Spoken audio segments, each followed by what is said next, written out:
I never imagined that the sound of laughter could completely destroy me.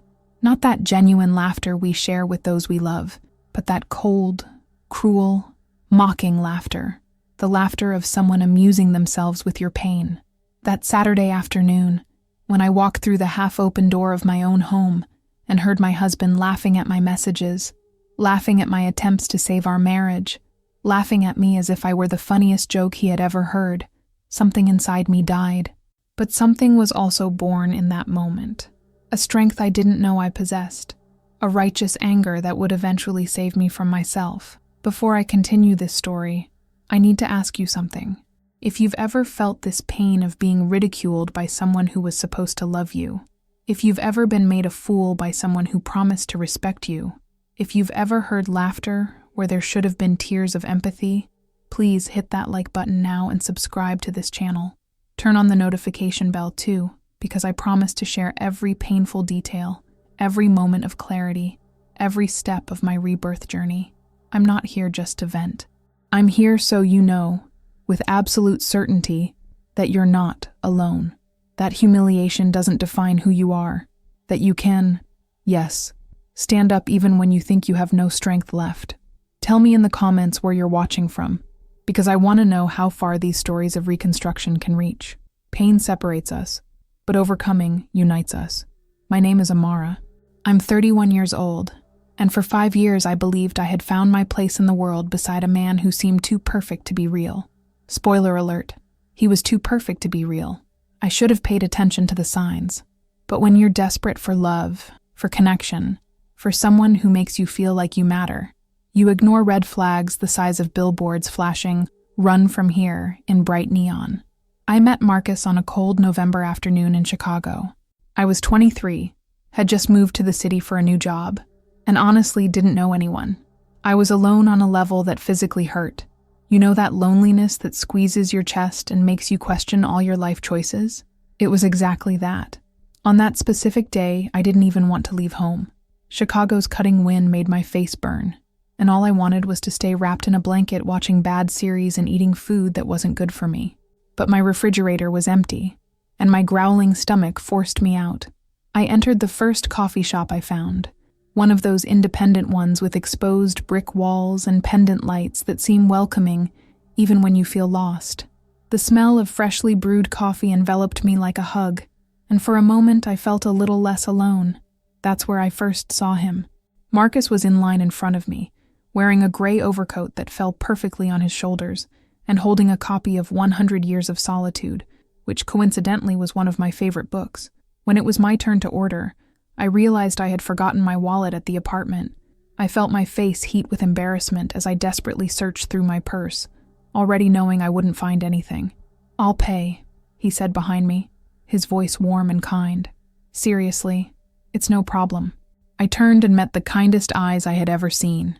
Dark brown eyes with small wrinkles at the corners that suggested he smiled a lot. And at that moment, he was smiling at me. "I can't accept," I started to protest, but he was already extending his card to the attendant. "Consider it a random act of kindness," he said, taking my coffee and handing it to me. "Everyone has bad days. Today seems to be yours." I should have noticed right then that there was something too artificial about that moment. People don't do this kind of thing without wanting something in return. But I was so starved for kindness, so desperate for human connection, that I swallowed the bait completely. "Thank you," I whispered, feeling inexplicable tears prick my eyes. "You have no idea how much this means." "Actually, I think I do." He pointed to a table near the window. "I just moved to Chicago too. Don't know anyone here either. Want to keep a lonely stranger company?" And that's how it began. We talked for 3 hours in that coffee shop. He told me about his work in finance, about how he had grown up in a small town in Iowa and always dreamed of living in the big city. He talked about his family, about his father who had passed away when he was a teenager, about how reading helped him process difficult emotions. Everything sounded so vulnerable, so genuine, so real. I shared my own stories, about growing up in Atlanta, with parents who loved me but never really understood me, about studying journalism, but ending up working in marketing because bills don't pay themselves, about my fear of never belonging anywhere. "You belong here," he said, his eyes fixed on mine with an intensity that made me forget to breathe. With me, in this moment. You belong exactly here. When we said goodbye that afternoon, we had already scheduled a real date for the weekend, and when I got home, floating on a cloud of hope and possibility, I found my wallet on the kitchen table where I had left it all along. I should have seen it as a sign. Our entire meeting had started with my vulnerability, with my need being exposed, with him assuming the role of savior. This pattern would repeat for the next 5 years, until I could no longer recognize myself. The first 6 months were a dream. Marcus was attentive in a way I had never experienced. He sent flowers to my office for no reason. He remembered small details I mentioned casually, like my obsession with vanilla-scented candles, or how I loved the way city lights looked when it rained. He created a playlist with songs that made me cry, they were so beautiful, and made me dance with him in his living room, even when there was no music playing. "You're different from all the others," he would say, kissing my forehead. "You're real. You're special. You're mine." That last part should have alerted me. You're mine. Not we belong to each other. Not we're each other's. You're mine. Possessive. Proprietary. As if I were something to be owned, rather than someone to be loved. But I was young and in love and so incredibly grateful that someone like him, handsome, successful, charming, had chosen me. Chosen me. The girl who always felt invisible, who had never been the prettiest in the room, who carried her own traumas and insecurities like heavy stones in her pockets. After a year, he proposed. It was at an elegant Italian restaurant with flickering candles and a violinist playing our song. When he knelt, holding a velvet box with a ring that sparkled under the soft lights, I could barely believe this was happening to me. "Amara," he said, his voice trembling with convincing emotion. "You changed my life. Before you, I was just existing. Now I'm living. Marry me. Let me spend the rest of my life making you happy." I said yes through tears of joy. The entire restaurant applauded. Strangers came to congratulate us. That night, when I posted the photo of the ring on social media, I received hundreds of likes and comments. Everyone said how perfect we were together, how we were a movie couple, how lucky I was, and I believed it. God, how I believed it. We got married 6 months later in a small but beautiful ceremony at a botanical garden. My mother cried. My father made a speech about finally finding someone good enough for his daughter. Marcus's friends made jokes about him finally being domesticated. And when we danced our first dance as husband and wife, looking into each other's eyes under fairy lights strung in the trees, I thought, this is the moment that defines the rest of my life. This is my happy ending. But happy endings don't exist. There are only new beginnings, some too painful to bear. The change didn't happen overnight. It was gradual, so subtle that I kept not noticing until it was too late. It started with small criticisms wrapped as concern. "You're letting yourself go a bit, love. When was the last time you went to the gym? Isn't that outfit a bit too young for you? You're almost 30. You're laughing too loud. People are staring." Each comment was a small stab, but he always followed with a kiss or an, "I'm just trying to help you be your best version." And I, stupid and desperate for approval, accepted it. I started policing myself constantly. My laugh became more contained. My clothes became more conservative. I spent more time at the gym trying to reach an impossible standard of perfection. But it was never enough, because the goal wasn't to improve me. The goal was to control me. The silences came next. Marcus started spending hours on his phone, but always with the screen facing down. When I asked who he was talking to, he sighed with that tired exasperation of someone dealing with an annoying child. "Work, Amara. Always work. Why are you so suspicious? This is unattractive in you." Unattractive. Another stab. Another part of me dying. The nights he came home late became more frequent. The smell of feminine perfume that wasn't mine became familiar.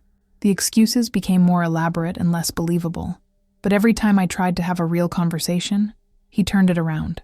"You're becoming paranoid. You're reading too many gossip magazines. You're letting your insecurity destroy our marriage."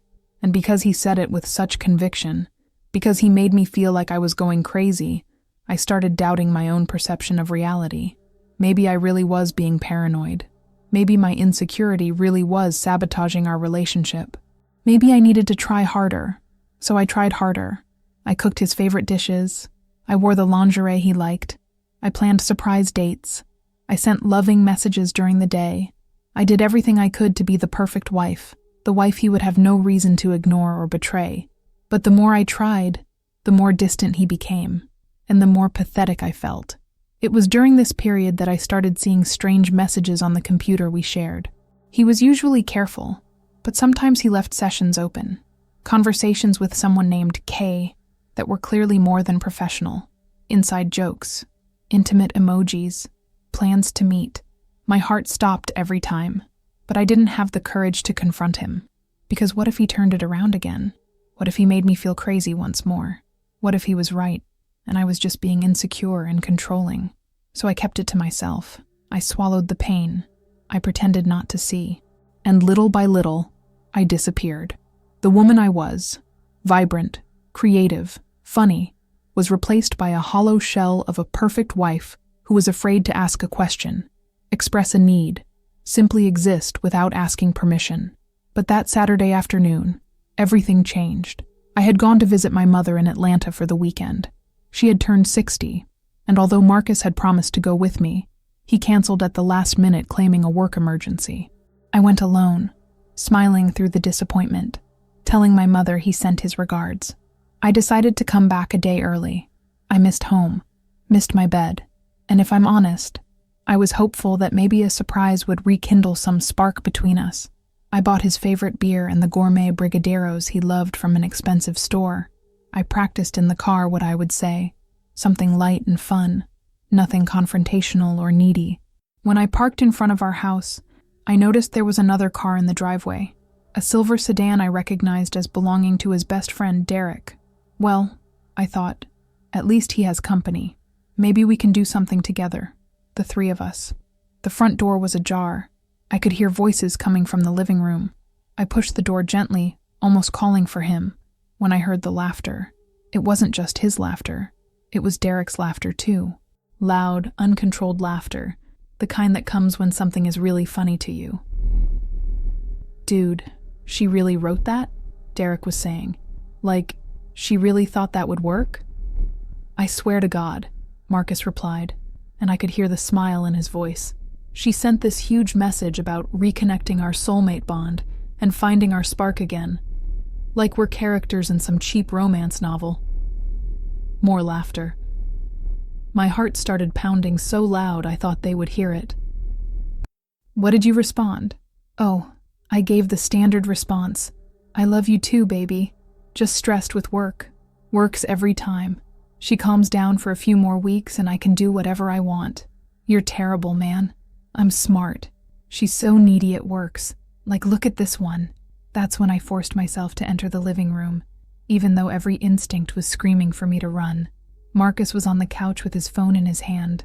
My phone, I realized with growing horror.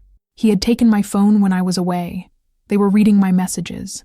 My private, desperate, vulnerable messages to him. Messages where I begged for attention, for affection, for just a crumb of the love he used to pretend to feel. Messages where I opened up completely, showing every fear and insecurity, trusting he would keep my heart safe. And he was laughing at them, laughing at me. "Oh, honey," Marcus said when he finally saw me standing in the doorway. There wasn't even a flicker of guilt or shame on his face, just a mild annoyance, as if I were a child who had interrupted adult time. "You're back early." I couldn't speak. My throat was closed, my chest so tight I could barely breathe. Derek had the decency to look uncomfortable, putting away his own phone and standing up. "I'm gonna go." "No," I finally managed to say, my voice coming out strange and distant. "Stay. Apparently you were having such a good time." Marcus sighed, carefully setting down my phone. "You're taking everything too seriously. We were just joking around, Amara. You need to learn to have a sense of humor about things." Those words, taking everything too seriously, were like a slap. How do you take it as a joke when the person who promised to love you is ridiculing your pain to entertain a friend? How do you laugh when every fear you shared in confidence is now comedy material? "Sense of humor," I repeated, and something in my voice made Derek hurry out, mumbling apologies. "You think this is funny? Reading my private messages? Laughing at my feelings? Oh, here it comes. Marcus threw himself back on the couch, grabbing the remote as if the conversation was already over. The drama. You always make everything about you, don't you?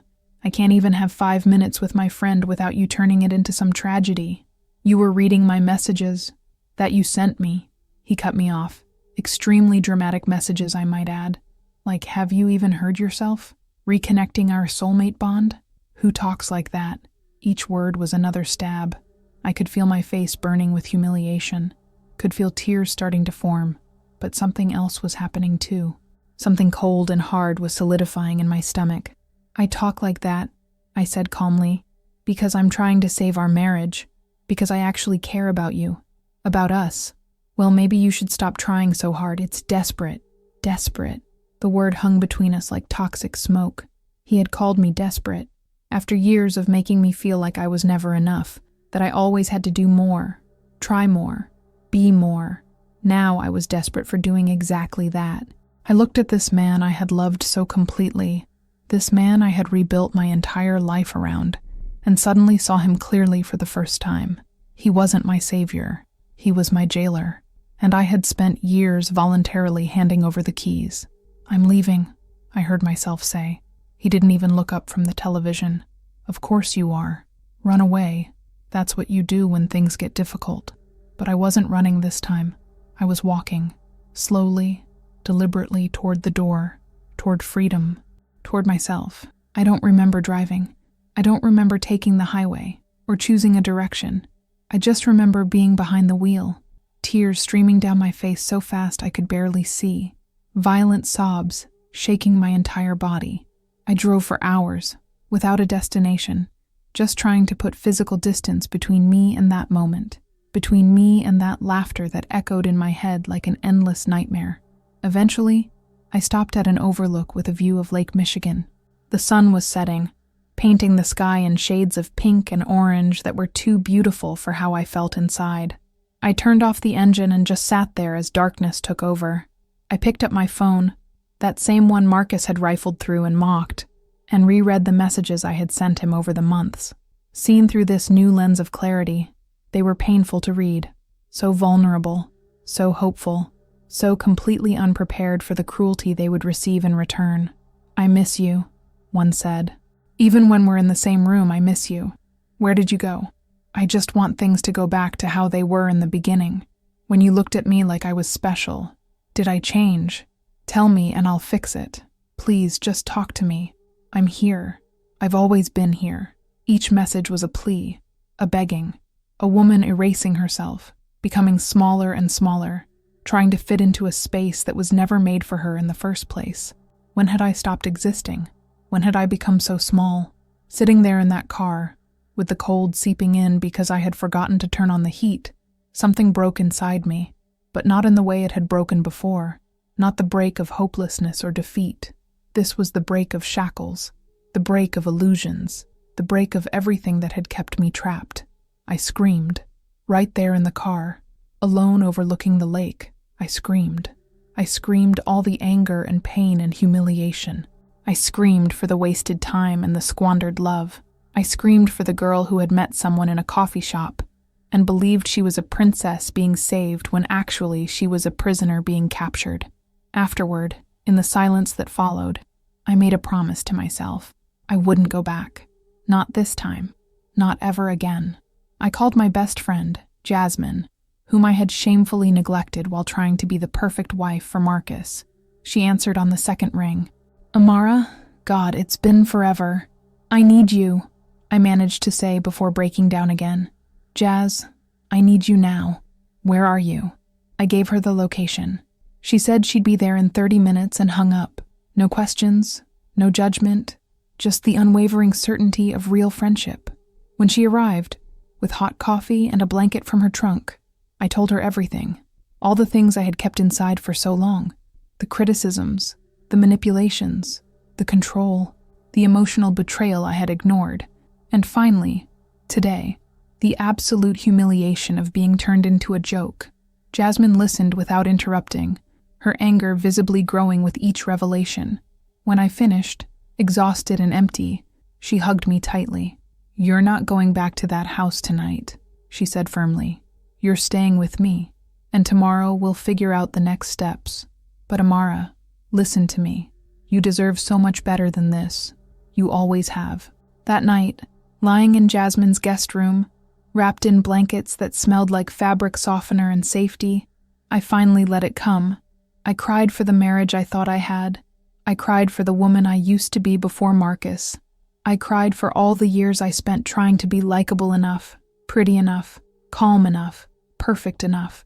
But also, somewhere in the middle of the tears, I started feeling something else, something small but insistent, something that felt suspiciously like hope. The days that followed were a blur of conflicting emotions. Marcus called obsessively, leaving messages that oscillated between angry and contrite. Some were accusatory. I was being dramatic, destroying our marriage over nothing, proving I was as unstable as he always suspected. Others were pleading. He was sorry. He was under a lot of stress. He didn't mean it that way. Wouldn't I let him work through this? I didn't answer any of them. Every time I saw his name lighting up my screen, my stomach turned, my heart raced, and I had to remind myself to breathe. But I didn't answer. For the first time in our entire relationship, I held a boundary. Jasmine was amazing. She let me stay as long as I needed, without asking questions about when I would work things out with Marcus. Instead, she helped me make a plan. We got the number of a separation lawyer. We arranged for me to pick up my things when Marcus was at work. She even helped me start looking for a new apartment, even though I wasn't ready to take that step yet. One day at a time, she kept reminding me, "You don't need to have it all figured out now. Just keep breathing. Keep choosing yourself. Keep choosing yourself." That concept was so foreign to me. For 5 years I had chosen Marcus. His needs over mine, his comfort over mine, his narrative over my reality. The idea of choosing myself felt almost selfish. But it was exactly what I needed to do. 2 weeks after that horrible afternoon, I went back to the house with Jasmine by my side for moral support. Marcus was at work as we expected. The house was exactly as I had left it. My coffee cup still in the sink, my magazine still on the table, my life frozen in the moment. Everything shattered. I walked from room to room, taking mental inventory of what to take. Clothes, obviously, my family photos, the laptop, some books that were special to me. But as I packed, I realized I didn't want most of it. These things carried memories I was ready to leave behind. When I got to the office, I hesitated. The shared computer was there, screen dark, holding who knows how many secrets. Part of me wanted to look, to confirm what I already knew in my heart, that it had been more than emotional neglect, that there was probably physical betrayal too. But then I realized it didn't matter. Knowing the details wouldn't change my decision. It wouldn't make the pain worse or better. It would just give me more images to haunt me, more specific betrayals to ruminate on. So I left it. I left the computer. I left all the evidence unchecked. I left the need to know exactly how bad the betrayal had been, because in the end, he had betrayed me in every way that mattered. What I took was a photo of myself at 8 years old, smiling at the camera with 2 front teeth missing, all hope and possibility. I took that photo because I wanted to remember her, that little girl who didn't know yet that one day she would let someone make her feel small, who didn't know yet that one day she would become someone's punchline, but who also didn't know yet her own strength, her capacity for survival, her ability to rebuild herself. I promised that little girl in the photo that I would come back to her, that I would find myself again. I left my wedding ring on his nightstand with a simple note. "I'm sorry you never learned the difference between loving someone and owning someone. I hope someday you understand." When we left, I didn't look back. Jasmine closed the door, and we walked together to the car, she carrying boxes, me carrying that photo of the girl I used to be. "Ready?" she asked, looking at me with concern. "No," I admitted, "but I'm going anyway." The following months were the hardest of my life. I moved into a tiny apartment, the kind where you could touch both walls of the living room at the same time if you stretched out your arms. I had almost no furniture, just a mattress on the floor, a folding chair, and a coffee maker that Jasmine gave me. But it was mine, every corner of it, every inch. It was my space, my rules, my peace. The separation process was ugly. Marcus fought everything. not because he wanted to keep me, but because he hated losing. He hired an expensive lawyer who tried to paint a picture of me as unstable, dramatic, the real villain of the story. We had to go to mediation where I sat through hours of Marcus rewriting our history, making himself the victim of a too demanding wife. It was torturous. Every session I left shaking, questioning my sanity, wondering if maybe he was right and I was wrong about everything. But then I would remember. I heard the laughter. I didn't dream it. I didn't exaggerate it. I heard my husband laughing at my most vulnerable messages with a friend. That was my anchor in reality when he tried to make me question everything. During this period, I also had to face something I had been avoiding for years. Myself. Without Marcus to blame, without the marriage to fix, without the constant distraction of trying to be good enough, I was forced to look at the woman I had become and ask, how did I let this happen? I started therapy. My therapist, Dr. Chen, was a woman in her 50s with kind but direct eyes who didn't accept my excuses or self-flagellation. You keep asking how you let this happen, she said during our third session, as if you were responsible for his behavior, as if you had any control over his choices. But I stayed, I argued. I saw the signs and stayed. You stayed because he systematically destroyed your confidence in yourself, because he used your love and vulnerability against you, because he created an environment where questioning him meant questioning your own sanity. That's not weakness on your part, Amara. That's the insidious nature of emotional control. Emotional control. I had heard the term before, but always thought it applied to other people, not me. I wasn't weak. I wasn't stupid. How had I let someone control me? But Dr. Chen helped me understand that strength and intelligence don't immunize you against manipulation. In fact, sometimes those qualities make you a better target because you try so hard to understand, to rationalize, to fix. You have to stop punishing yourself for having hope, she said gently, for believing when someone said they loved you. That's not a flaw. Your capacity to love completely, to trust deeply, to try tirelessly, these are strengths. He's the one who misused them. Her words broke something in me. I sat in that office and cried in a way I hadn't cried since that night in the car. But these tears were different.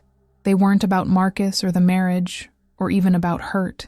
They were about release, about finally forgiving myself. Over the months, I started rebuilding who I was. Small things first. I went to a salon and cut my hair, not the way Marcus preferred, but short and bold the way I had always secretly wanted.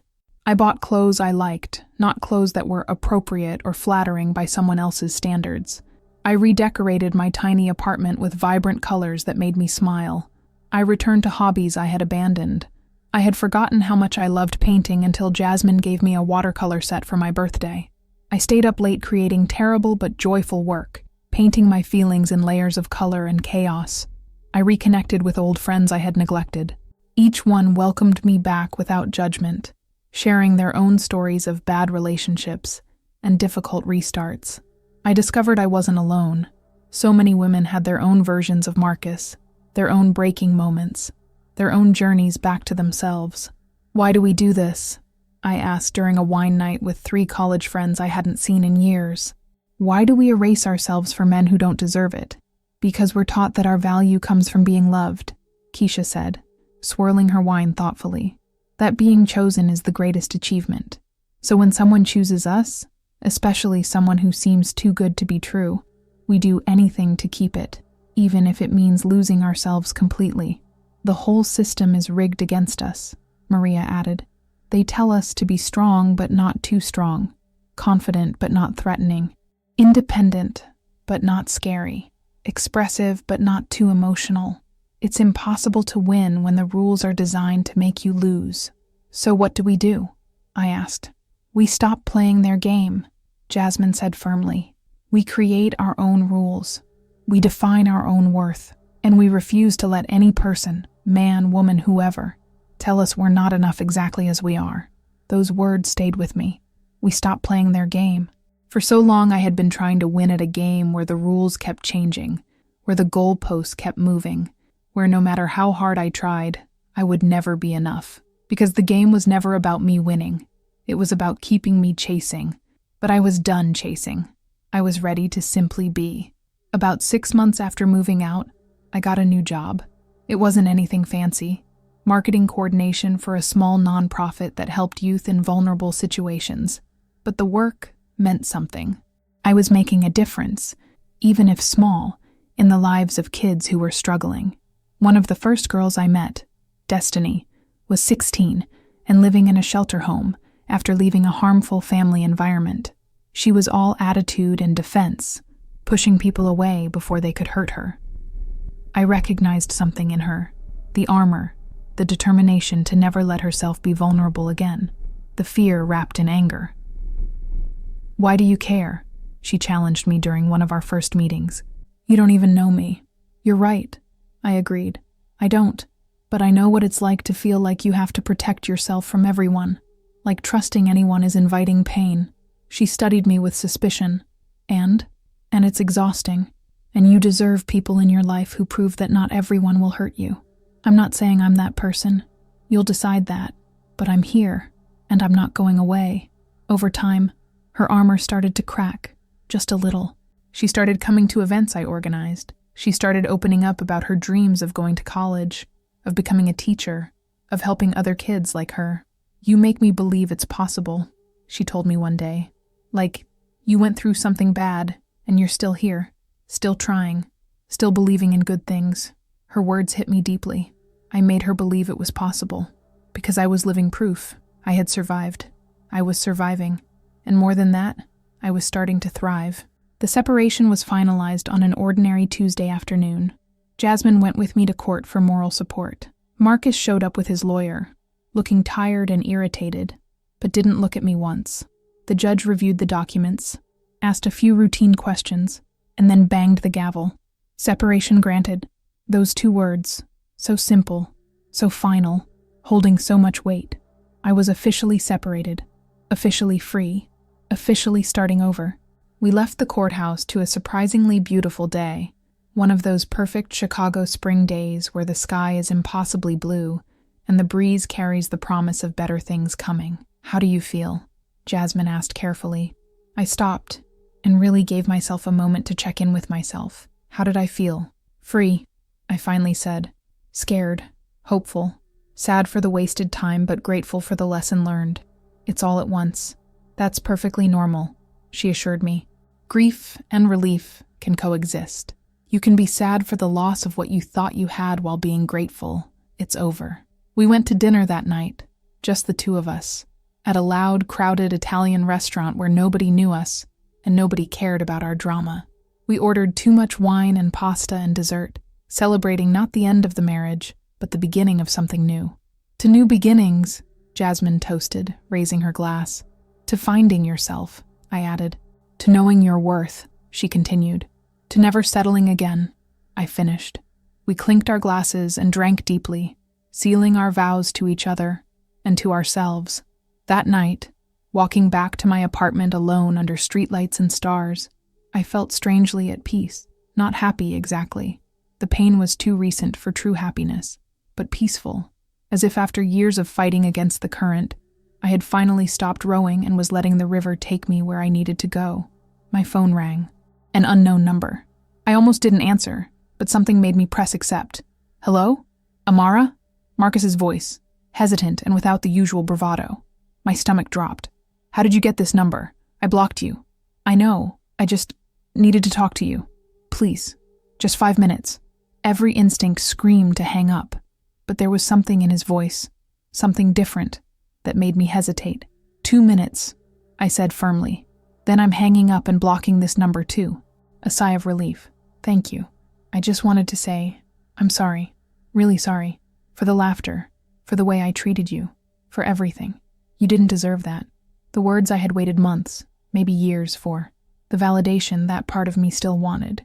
The admission that I was right, he was wrong, I wasn't crazy, but instead of bringing satisfaction, they just made me feel empty. "Okay," I said simply. "Okay?" He sounded confused. "That's it? What else do you want me to say, Marcus? Thank you for finally admitting you mistreated me? Congratulations for having a moment of self-awareness? I thought maybe we could talk. Try again. Do it right this time." And there it was, the real reason for the call. Not a real apology, but another attempt at control. Another attempt to pull me back because he decided he was ready, regardless of what I needed. No, I said calmly. We're not trying again. We're not doing it right. It's over, Marcus. Completely over. But I've changed. Good for you. Really. I hope you have changed. I hope you learn to treat the next person better. But that's not my responsibility anymore. I'm not your therapist, your teacher, or your second chance. I'm just someone you used to be married to who moved on. Amara, my 2 minutes are up. Goodbye, Marcus. I hung up before he could respond. My hands were shaking slightly, but not from fear or doubt, from empowerment. I had said no. I had enforced a boundary and maintained it. I had chosen myself over. I blocked the number and kept walking, feeling something heavy lift from my shoulders with each step. The next year passed in a blur of growth and discovery. I was promoted at work, taking on more responsibility, and finding genuine fulfillment in helping vulnerable youth. I went back to school too, taking evening classes in counseling because I realized I wanted to make this work my career. I wanted to help other people find their way back to themselves the way I had.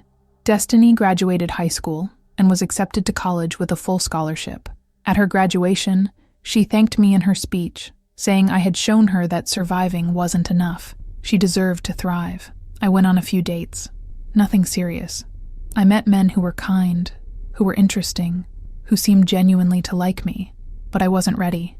I was still learning to be with myself, to enjoy my own company, to not need external validation to feel complete. You're being too picky, my mother sometimes complained, worried I would end up alone. No, I gently corrected.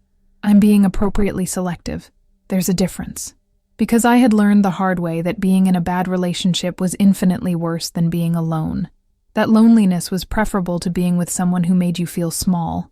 That I would rather spend my entire life alone than spend one more day erasing parts of myself to fit into someone's concept of who I should be. On the second anniversary of moving out, I hosted a small gathering at my apartment, which was no longer so tiny, having moved to a bigger place as my finances improved.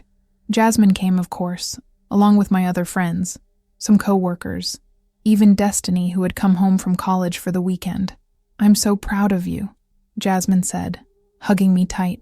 Look at everything you've built. Look at who you've become. I looked around the room filled with people who loved me for who I really was, not who they needed me to be. I thought about my career, my apartment, my life that I had built completely on my own. I thought about all the nights crying, all the days doubting, all the moments questioning if I would ever feel whole again. And here I was, whole, maybe even more whole than I had been before, because I had broken and rebuilt myself, and in the process discovered I was made of stronger stuff than I thought. I'm proud of me too, I said, and meant it with every fiber of my being. Later that night, after everyone had gone and I was cleaning up empty glasses and paper plates, I heard a knock on the door. I opened it to find Destiny standing there, looking uncharacteristically nervous. Hey, did you forget something? I asked. No, Can I come in for a minute? Of course. I gave her space, closing the door behind her. She stood there fidgeting with her fingers, clearly struggling with something. Finally, it burst out. I need to tell you something. I saw your ex, Marcus. My entire body tensed. Where? He came to the center. Said he wanted to make a donation, help out, whatever. But Amara, the way he was asking about you, it wasn't normal. He wanted to know where you lived now, where you worked, if you were seeing anyone. I didn't tell him anything, she added quickly. I told him you didn't work there anymore and left, but I thought you should know. My heart was pounding, but strangely, I didn't feel fear. I felt anger. How dare he invade my space, my work, use a nonprofit as an excuse to track me down. Thank you for telling me, I said, keeping my voice calm. And thank you for not giving him any information. Are you going to be okay? He seemed kind of intense. I smiled, wanting to reassure her even as I processed this information. I'm going to be fine. I promise. And Destiny? The fact that you noticed his behavior wasn't normal, that you protected me even without me asking, that shows exactly how much you've grown. After she left, I sat in the silence of my apartment, processing. Marcus was looking for me. After 2 years, after the separation, after I made it crystal clear it was over, he was still trying to find a way into my life. Part of me wanted to panic, wanted to feel unsafe, wanted to run, but a stronger part, the part I had cultivated through therapy and time and sheer determination, knew what to do. The next morning, I called the center and spoke with my boss about the incident. We implemented new security, ensuring Marcus couldn't just show up again. I filed a report with the local authorities, creating documentation in case he escalated. I told my therapist, my friends, creating a network of support and awareness. I didn't do this out of fear. I did it out of strength, because I had learned that setting boundaries wasn't being mean or cruel. It was protecting myself. It was valuing myself enough to say no, this space is mine, and you don't have permission to enter it. Marcus never attempted direct contact again. Maybe because he realized he was no longer dealing with the insecure, desperately needy woman he had manipulated. He was dealing with someone who knew her worth and refused to accept less. 3 years after that afternoon when I heard the laughter, I met Daniel. Not in a cinematic way, not with sparks and destiny and background music. I met him in a normal, human way, through a mutual friend at a work event, where we talked about nothing particularly deep and exchanged numbers because it seemed nice. Our first date was coffee. Our second was a walk through a park. Our third was dinner, where I finally told him, in broad strokes, about my past relationship. I'm not looking for anything serious, I warned. I'm still figuring out who I am single. That's okay, he said easily. We can just be friends who hang out sometimes. No pressure. And that's exactly what we did. For months, we were friends who hung out sometimes. He never pushed for more, never got frustrated with my pace, never made me feel like I owed him anything. He just showed up, consistently, comfortably, without drama or games or hidden agendas. It was so different from how things started with Marcus that I almost didn't know how to process it. Where were the grand gestures, the love bombing, the intensity I had confused with passion? This is how it's supposed to feel, my therapist assured me when I shared my confusion. Healthy relationships aren't roller coasters. They're stable, predictable in good ways. You're confusing boredom with health because you're used to chaos. She was right. I was so accustomed to drama that calm seemed suspicious. But slowly, I learned to trust it. I learned that when Daniel said he would call, he called. When he said he would show up, he showed up. When I needed space, he gave it, without making it about him. About a year after we met, I finally felt ready for more. We talked about what that would look like, about boundaries and needs and fears. I'm afraid of losing myself again, I admitted. I'm afraid of starting to erase myself to make you happy. Then let's not let that happen, Daniel said simply. If you notice yourself doing that, tell me, and I'll remind you who you are. Because Amara, the woman I know, the woman I respect, that's the person I want to be with, not some edited version of her. Tears filled my eyes. How are you so understanding? He laughed. I went to therapy too. I'm divorced, remember? I have my own healing journey. I recognize another person doing the work. That was another difference. Daniel had done the work. He had gone to therapy, had processed his baggage, had learned his lessons. He wasn't looking for someone to fix him or fill his holes. He was looking for a partner, not a savior. Our relationship wasn't perfect. We had disagreements, moments of miscommunication, times where my traumas were triggered and I pulled back. But the difference was, we worked through it. We talked. We listened. We adjusted. Neither of us expected the other to be a mind reader or savior. I continued my work at the center, continued my classes, continued building my life. Daniel had his own career, his own hobbies, his own friends. We shared our lives without losing ourselves in each other. You're different now, my mother commented one day during a visit. More you, if that makes sense. It made perfect sense, because for the first time in my adult life, I really was me, not a version of me designed to please someone else. Just Amara, with all my complexities and contradictions and messy humanity. One day, about 4 years after moving out of that house with Marcus for the last time, I received an unexpected email. It was from Derek, Marcus's friend who had been there on that terrible day. The subject line simply said, "I owe you an apology." I stared at it for a long moment before opening. Part of me wanted to delete it. That chapter was closed. I didn't owe him engagement. But curiosity won. I clicked. Amara, I don't expect you to respond to this. I don't expect your forgiveness. I just need to say this. I've been thinking about that day. You know which one. The day you caught us laughing at you. I've been thinking about it a lot over the past few years, and I realize now that it wasn't funny. Not even close. It was cruel.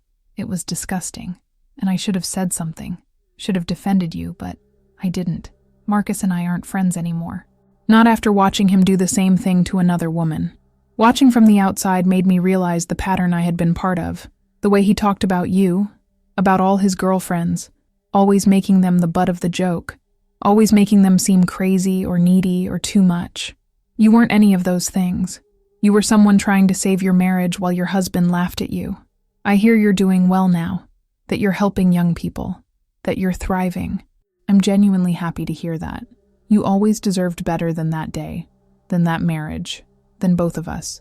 Again, I don't expect a response. I just needed to say this. Derek. I closed my laptop and just sat for a moment, processing.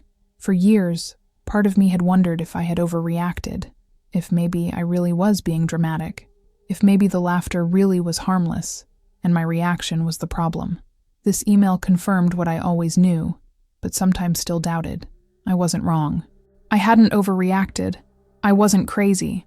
But the realization came with another understanding. I didn't need this validation anymore. I already knew my truth. Derek's opinion or apology changed nothing about who I was now. Still, I responded. Not for him, but for me. Derek, I appreciate the apology. It takes courage to admit when you were wrong. You're right. It wasn't funny. It was devastating. But that day also was the catalyst I needed to finally leave a situation that was destroying me. So in a strange way, I'm grateful for it. Not for what you did, but for what it forced me to do. I hope you learned from this. I hope you never again stay silent when you witness someone being mistreated. I hope you've become the kind of person who stands up, not who laughs along. As for me, I'm more than well. I'm thriving. And that's not despite that day, but in many ways, because of it. Amara, I hit send and closed that chapter forever. That evening, Daniel and I sat on my balcony, sharing a bottle of wine and watching the sunset over Chicago. The city that had been the backdrop for so much pain was now a place of peace. "What are you thinking about?" he asked, noticing my thoughtful silence. "About journeys," I said slowly. "How sometimes you have to lose yourself completely to find yourself again. How a broken heart can be the beginning of becoming whole." He squeezed my hand. "Do you regret anything?" I considered that. Did I regret the years with Marcus? The pain? The humiliation? No, I finally answered. I regret that it happened. I regret the pain it caused. But I don't regret it because it brought me here, to this life, this person, this peace. If I hadn't broken, I never would have learned how to rebuild myself. "You're the strongest person I know," he said softly. I smiled. "I'm not strong because I never broke. I'm strong because I broke completely and chose to reassemble myself piece by piece. That's where real strength lives. Not in never falling, but in getting up." Months later, Destiny called me with excited news. She had been accepted into a graduate program and received a job offer at a youth center in her city. "I want to do what you do," she said. "I want to help kids like me, kids who need to see that it's possible to get out of the darkness." My heart swelled with pride. "You're going to be amazing at it. I wouldn't have gotten here without you," she said, her voice getting emotional. "You showed me what real strength looks like, what real survival looks like. You saved me, Amara." "No," I gently corrected. "You saved yourself. I just held up a mirror so you could see your own strength, same way other people did for me, because that was the truth I had learned. We don't save each other. We hold space for each other while we save ourselves. We offer mirrors so we can see our own light when the darkness makes it hard to remember it's still there." 6 years after that life-transforming Saturday, I proposed to Daniel. Yes, I proposed to him, because I had learned I didn't have to wait to be chosen. I could make my own choices. We were on a camping trip, something I never would have done with Marcus, who hated anything that didn't involve maximum comfort. We were sitting by a campfire under stars so bright it almost seemed unreal, and I found myself thinking about how life can change completely in a matter of years. "Do you want to marry me?" The words came out before I really processed I was going to say them. Daniel looked at me, surprise and pleasure spreading across his face. "Seriously? Seriously. I love you. I love how you make me laugh. I love how you challenge me to be better, but never make me feel not enough as I am. I love that I have my own life and you have yours, and we come together happily without needing each other to fill voids.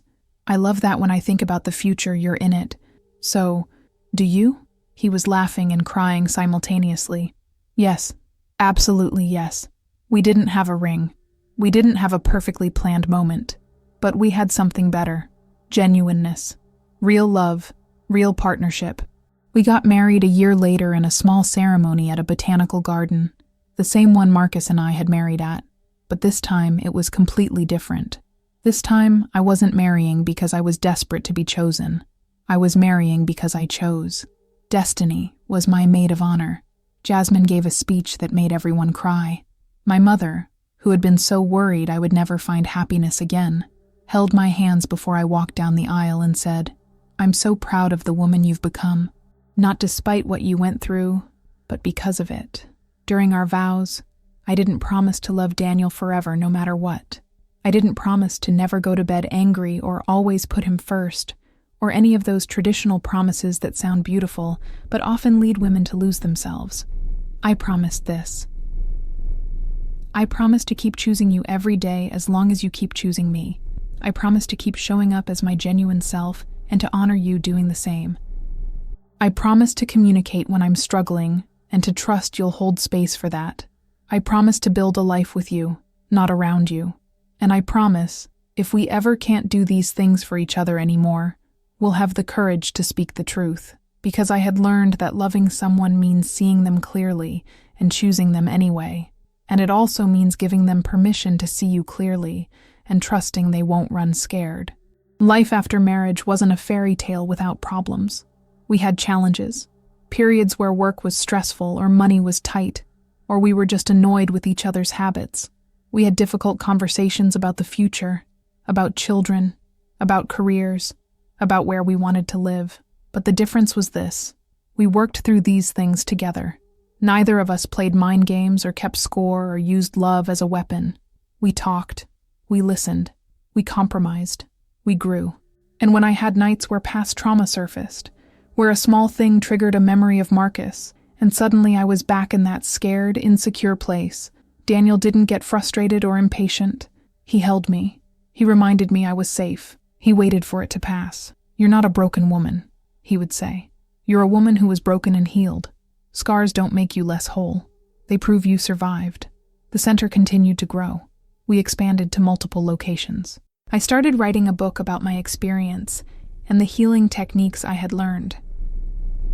I appeared on podcasts and talk shows, sharing my story on increasingly larger platforms.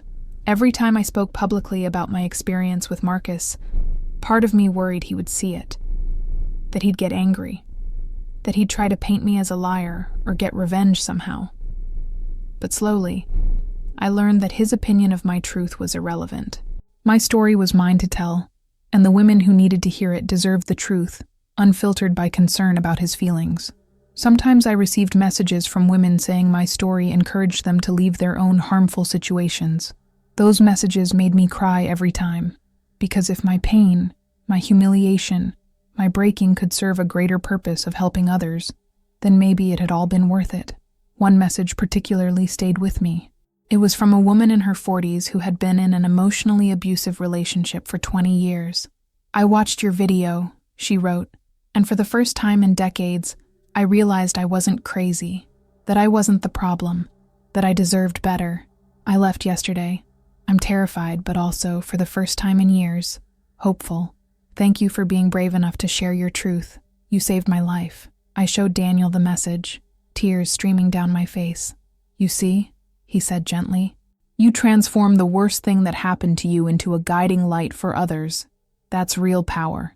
On the 7th anniversary of moving out of that house with Marcus, I organized a special event at the center. I invited all the women I had helped over the years. all the girls I had mentored, all the people who had been part of my healing journey. Destiny came, now working at her own center and making a difference in her own community. Jasmine was there, still my rock, still my chosen sister. My mother flew in for it, pride radiating from every pore. Daniel stood by my side, as always. I stood before this room full of people who had seen me at my worst and my best, people who knew me truly and loved me anyway, and shared a final reflection. 7 years ago, I began. I walked into a room and heard a sound that changed my life. It wasn't the sound of betrayal or deception. It was the sound of laughter. Laughter at the cost of my pain, of my vulnerability, of my love. The room was silent, all eyes on me. For a long time, that laughter haunted me. It was the sound that played in my head when I couldn't sleep. It was the echo I heard when I looked in the mirror and saw the woman I had become. Small, scared, lost. But today, when I think about that laughter, it doesn't hurt anymore, because I realize now it was never about me. It was always about him, about his own emptiness, his own insecurities, his own inability to love genuinely.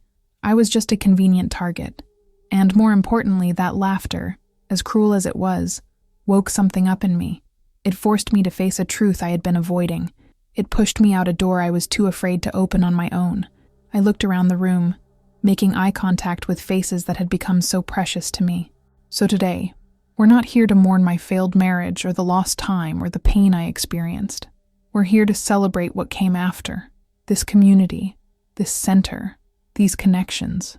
This version of me that never would have existed if I hadn't been broken and forced to rebuild myself. I raised my glass in a toast, to breakings that lead to breakthroughs, to endings that are really beginnings, and to having the courage to choose yourself, even when, especially when, it's the scariest thing you can do.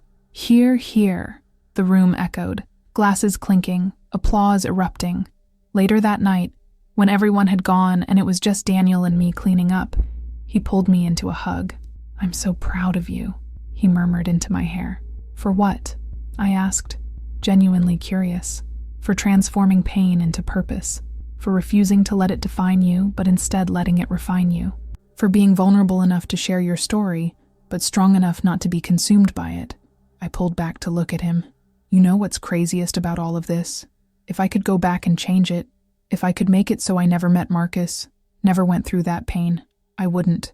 "You wouldn't?" "No, because that pain taught me things I never would have learned any other way. It taught me my own strength. It taught me the value of true kindness. It taught me the difference between being alone and being with the wrong person. And ultimately, it taught me that real love, the kind I have with you, is peaceful, not chaotic. It's safe, not scary. It's additive to who I am, not subtractive." Today, almost 8 years from that life-transforming Saturday, I wake up in a home Daniel and I built together. It's not a mansion. It's not perfect, but it's ours, filled with laughter and love and peace. I still run the center. I still mentor young women. I still share my story on any platform that will give me one, because I'll never forget what it felt like to feel so lost, so worthless, so completely destroyed. And I'll never stop wanting to help others find their way back to themselves. Sometimes I still think about Marcus. I wonder if he's happy, if he found peace, if he finally learned to love someone healthily. I hope so. Not for his sake, but because no one should go through life incapable of genuine connection. But mostly, I don't think about him much, because he doesn't define my story anymore. He's just a chapter, important for what it taught, but not the whole book. The whole book is about a woman who was ridiculed, but refused to stay a joke. A woman who was broken, but refused to stay broken. A woman who was told she wasn't enough, but decided she was more than enough. She was exactly who she should be. My story isn't about the man who mistreated me. It's about the woman who survived him, who thrived after him, who took the worst thing that ever happened and transformed it into strength, into purpose, into power. And if there's anything I want you to take from this story, it's this. You're not defined by who hurt you. You're not defined by failed relationships or broken hearts or time wasted on wrong people. You're defined by how you rise, by how you choose to heal, by who you decide to become on the other side of pain. Losing someone who didn't value you isn't a loss. It's liberation. It's a gift. It's the universe making space for something better to enter. So if you're in a relationship where you're erasing yourself, where you're becoming smaller and smaller trying to fit, where you're begging for crumbs of affection from someone who should be giving you full meals, leave. I know it's scary. I know it's hard. I know part of you still wants to believe you can fix it, that if you just try a little harder, but you can't. And more importantly, you shouldn't have to. You deserve love that celebrates you. You deserve a partner who makes you feel bigger, not smaller. You deserve a relationship where vulnerability is met with tenderness, not laughter. And while you don't have that, please, choose yourself. Choose peace. Choose possibility. Choose to believe there's something better waiting on the other side of fear. Because there is. I promise there is. As for me, I woke up this morning next to a man who loves me completely. I'll go to work where I make a difference. I'll see people who value me. I'll live a life I built with my own hands from the ashes of who I used to be. And there's no sweeter revenge than that. Not because my ex suffered or regretted or finally understood what he lost, but because finally, it doesn't matter if he did or didn't, because I found something he could never give me, something no one else can give me, something I had to discover on my own. Self-love, self-worth, self-respect. And with that, I can survive anything, including the sound of laughter that once broke me, but finally, eventually, set me free.